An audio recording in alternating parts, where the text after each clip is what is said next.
So, recht herzlich willkommen zur neuen Ausgabe von VOL.AT TV. Heute dürfen wir begrüßen im Talk und zwar den stellvertretenden Landespolizeidirektor Walter Filzmaier. Herr Filzmaier, danke, dass Sie sich die Zeit nehmen.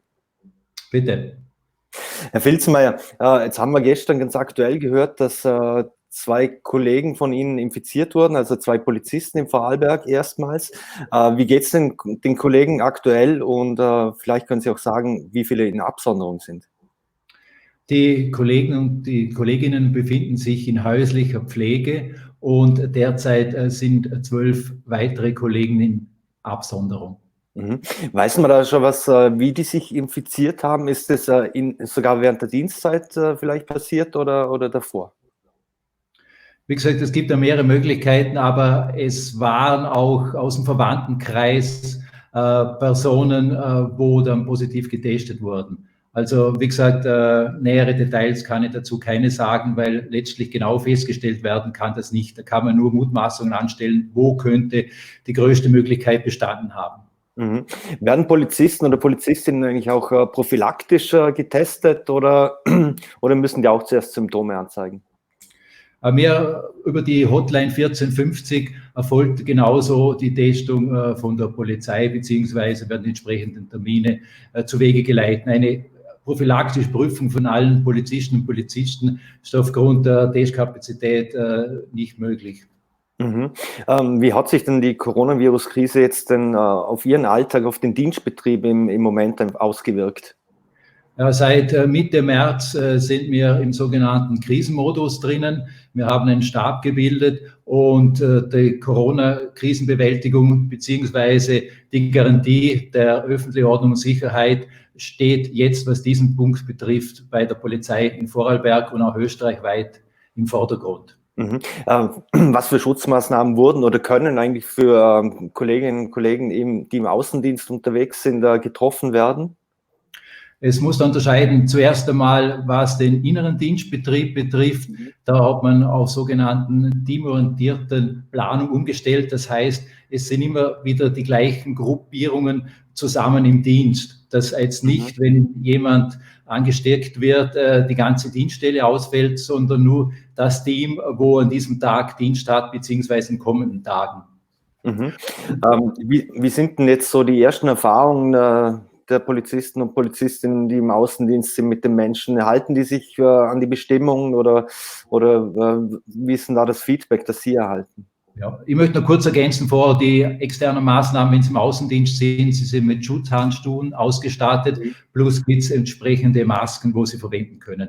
Was Sie sagen, die Reaktion, die Vorarlberger Bevölkerung beziehungsweise auch die Durchreisenden, überwiegend ein sehr vernünftiges, ganz ruhiges Verhalten, also es gibt keinerlei Probleme. Einzig Einzelne, hat man festgestellt, halten sich leider nicht an das Betreten von öffentlichen Orten, an die Verordnung und an einer Grenzübergangsstelle, das betrifft jetzt eher die A14. Da wurde festgestellt, wo jetzt internationales Verkehr kommt, da gibt es teilweise unterschiedliche Reaktionen, wenn da überprüft wird. Aber sonst kann man sagen, größtenteils wirklich ein Kompliment an die Vorarlberger Bevölkerung. Sie halten sich sehr konsequent an die Vorgaben und wenn Übertretungen festgestellt werden, am Anfang versuchten wir es im Dialogverfahren, doch jetzt muss die Information draußen sein, dass einfach es zu keinen größeren Ansammlungen kommen darf. Ist das aus Ihrer ersten Erfahrung oder was Sie vielleicht gehört haben, handelt es sich bei denen, die sich nicht an die Bestimmungen halten, sind es meistens wo wirklich junge Leute, die meinen, sie seien nicht von dem so stark betroffen oder ihnen kann es weniger anhaben wie der Risikogruppe? Es handelt sich vor allem um Jüngere, wo beanstandet werden mussten, was die Übertretung im öffentlichen Raum betrifft. Und das heißt, dann kommt es einfach zu einer Anzeige und die werden bei der BH dann angezeigt? Richtig, der werden der zuständigen Bezirkshauptmannschaft angezeigt. Jetzt ist es so, durch das, dass die Grenzen zu sind etc., die Belastung für die Polizisten ist sehr viel höher geworden in den letzten Wochen. Wie ist jetzt eigentlich auch die Zusammenarbeit mit dem Bundesheer? Wie funktioniert die? Ist das entlastend? Wie gesagt, das wird sicher entlastend sein. Die Unterstützung durch das Bundesheer erfolgt jetzt, beziehungsweise wird es jetzt nach und nach aufgebaut. dass die Unterstützung des Bundesheeres wird zusehends jetzt eingebaut. Mhm. Da hoffen wir natürlich um eine entsprechende Entlastung, was die Personenanzahl betrifft. Mhm. Müssen viele Überstunden im Moment geschoben werden, sozusagen? Ja, aufgrund der Planungen und der Besetzung von bestimmten Punkten ist es natürlich klarerweise auch zum entsprechenden Anstieg von Stunden gekommen, je nach Bereich. Mhm. Jetzt hast du gesagt, dass man Polizeischüler und Schülerinnen schon, die jetzt noch nicht ganz fertig sind, aber auch schon einsetzen wird. Werden die schon eingesetzt im Vorarlberg? Und in welchem Bereich, wenn?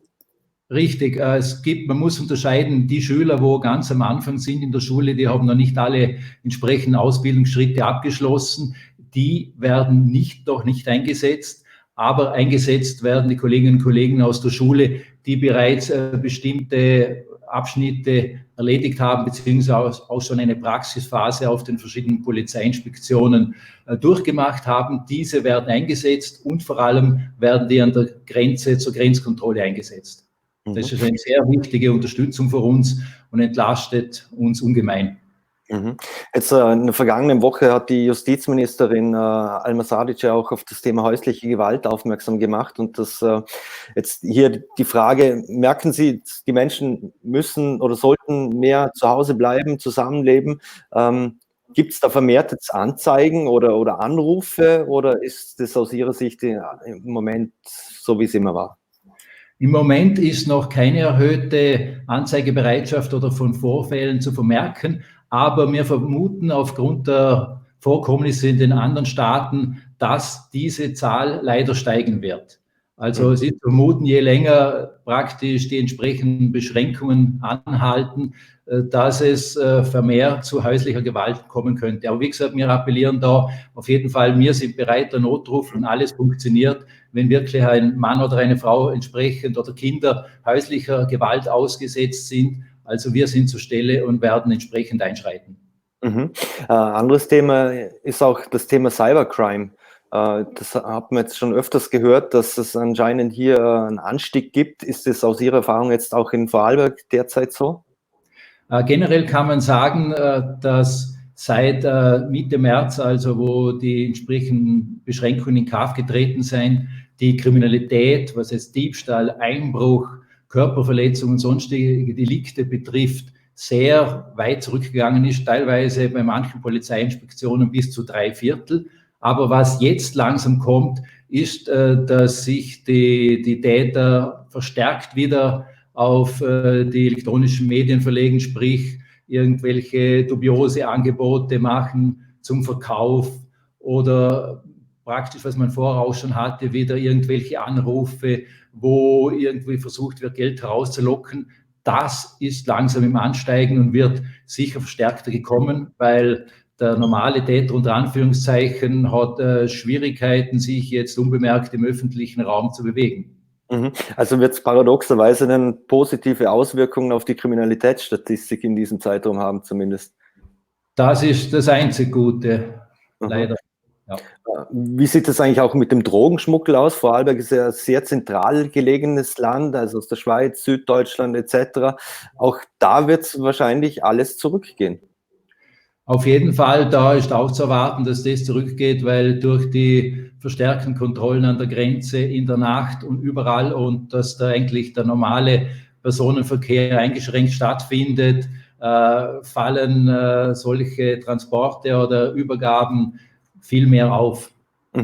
Abschließend noch, sind Ihre Kollegen jetzt viel mehr auf der Straße unterwegs oder auch auf Streife und Spielplätzen etc., um hier Ausschau zu halten oder Nachschau?